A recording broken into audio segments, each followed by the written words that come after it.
Gerbiamas signatarė, ką Jūs galvojate apie iniciatyvą iš apačios organizuoti šventinį kovo 11-osios minėjimą? Tai šiuo atveju jaunimo organizuojama kovo 11-osios eisena. Na, aš manyčiau, kad čia neturi būti nei apačių, nei viršų. Taip sakant, visos tos iš viršaus organizuojamos šventės yra negyvos ir žmonių netraukiančios, jos negyvena mūsų širdyse ir lygiai taip kaip su tais pagal įstatymą keliamom vėliavom, matot. Pagal įstatymą vėliavas nepriversi žmogaus kelt, bet tie, kas kelia vėliavą, kaip sakant, jie nėra jokia pačia, kurie savo norų tą daro ir atlieka pareigą be įstatymą. Noriu vieną dalyką paprastą pasakyti. Įstatymai yra kūriami nesupratingiam žmonėms. Žmonėms, kurie yra piktybiški visuomenės atžvilgių. Žmonėms, kurie turi viduje savo jausmą, kaip sugyventi visuomenė ir bendruomenė, įstatymų net nereikia. Įstatymai yra tik tai tiems priversti, kurie nesutinka su visuomenės nuomonė. Tai aš manau, kad jokių nereikia viršų, o užtenka to, kad žmonių viduje kyla noras išreikšti savo patriotinius jausmus, tai jie tą gali ir demonstruoti. Ir neturi tam reikalauti iš kažkokios valdžios, ar vyriausybės, ar iš miesto valdžios, ar administracijos leidimo demonstracijoms. O čia tas mane kartais stebina. Jie gali pranešti ir mūsų vietinė administracija turi paruošti vietas ir tvarkai parūpinti, reiškia, apsaugos ir panašiai, kad nebūtų prišiukšlinta, kad nebūtų triukšmadarių ir panašiai. O iniciatyva išeina iš žmonių, o valdžia tarnauja žmonėms. Taip, kad aš manau, kad jokių problemų čia neturi kilti. Netgi su derinimu kartais čia aiškina, tiems leido, tiems neleido. Koks gali būti neleido? Kita kartą šitų žmonių, kurie neleidžia, valdžioje neturi būti. Čia nėra demonstracija, kuri prieštarauja visuomenės interesam. Čia yra visuomenė glaudinanti ir viena prie kito, taip sakant, artinanti veikla. Tai aš manau, kad tokią veiklą reikia tik skatinti. Visoje Europoje matome procesus, kad stiprėja tautinės nuotaikos. Jau atrodo, ta kosmopolitizmo mada po biškį nueina. Kokia yra situacija Lietuvoje? Na, žinot, prieš 20 metų, daugiau jau, 90-aisiais, prieš 20 kelis metus žmonės visi čia šnekėjo labai garsiai, kad čia Lietuva pasuks dabar demokratijos keliu ir panašiai. Aš jiems pasakiau, pasukus demokratijos keliu atsiras tokių, kurie tą demokratiją bus nepatenkinti. Ir po 20 metų mes vėl galbūt turėsim marksistus įvairias pakraipas, turėsim įvairias demonstracijas, turėsim galbūt net molotovo kokteilius. O kaip matote, iki molotovo kokteilių mes dar nepriėjom, bet iki terorizavimo, patriotinių jėgų terorizavimo, iki metalinių geležinių strypų mes jau priėjom. Taip kad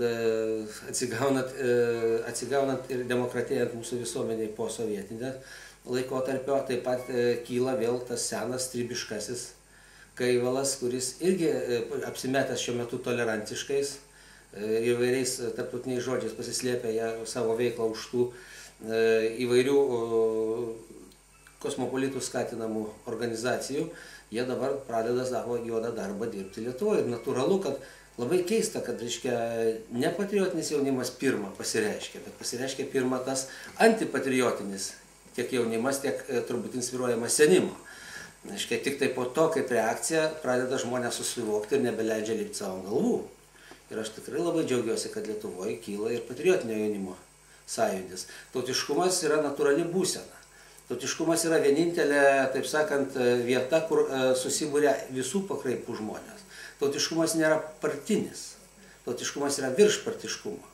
Nes partiniai, reiškia, yra susibūrę pagal kažkokį tam tikrą savo susigrupavę, pagal kažkokį požymį, pagal turtą, pagal požiūrį į tą turtą, pagal interesus. Tauta yra aukščiau visko. Čia gali būti žmonės ir su socialistiniam pažiūrom, ir žmonės gali būti su konservatyviom pažiūrom visiškai. Tai visiškai netrukdo. Tai yra matymas visuomenės daug plačiau, tautiškumas. Tautiškumas apskritai apima visą visuomenę. Nuo tos vadinamos kairės iki dešinės. Taip, kad tautiškumas nėra kažkoks siauras sparnas ir dabar visada bandoma aiškinti, kad tautiškumas yra dešinieji.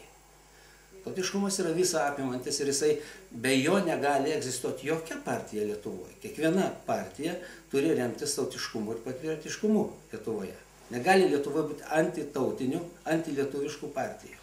nors mes matom tokias pastangas grupuotis ir toleruoti ir palaikyti ir plėstis tokiai antitautiškai veiklai, kuri yra kartu ir antivalstybinė, nes šitą valstybę sukūrė lietuvių tauta.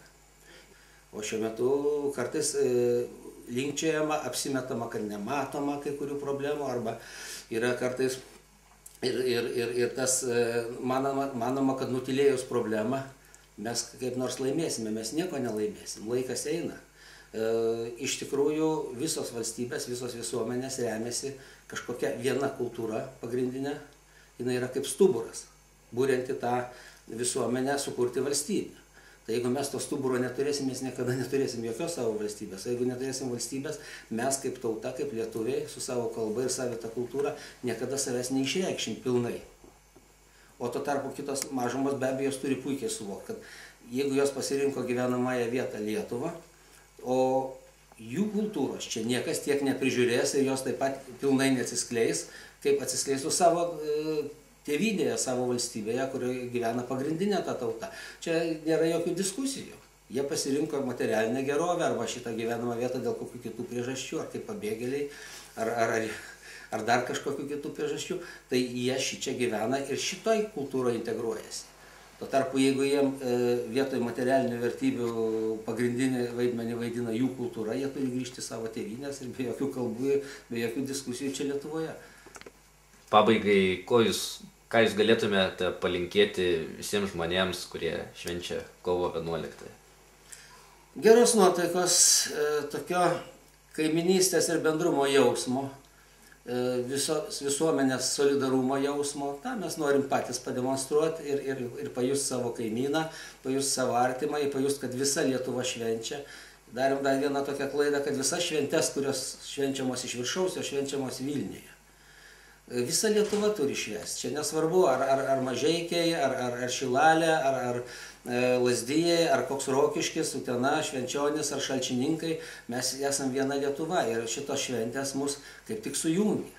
Mes gyvenam iki mažiausių miestelių ir kaimų ir tai ta bendra šventė yra tokia jungianti šventė. Pajuskite šitą jausmą savo brolybės visoje Lietuvoje, kokie mes bebūtume įvairūs, kad visi esam šitos valstybės suvienyti ir šitos šventės būtent yra mūsų tam tikra prasme ir religijos dalis.